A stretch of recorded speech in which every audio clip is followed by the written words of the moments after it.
हम वहाँ के छोट भाई हैं तो हमरो रोरा ससुरे लगो। सही बात। जय हो हमारा बाबू चाचा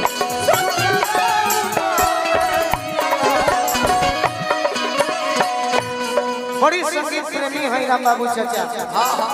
हाँ बड़ी कलाकार के मानी ले। आओ कलाकार के का कहे के बा माई के कृपा बनो भीरगू बाबा के कृपा बनो रहो कि जोड़ी बनले रहो। ई तो यूट्यूब वाला बारे की अनर्गल चढ़ा दे करे ना तो खूब प्रेम बनल भाई बनले रहे कि हो मोरे रामा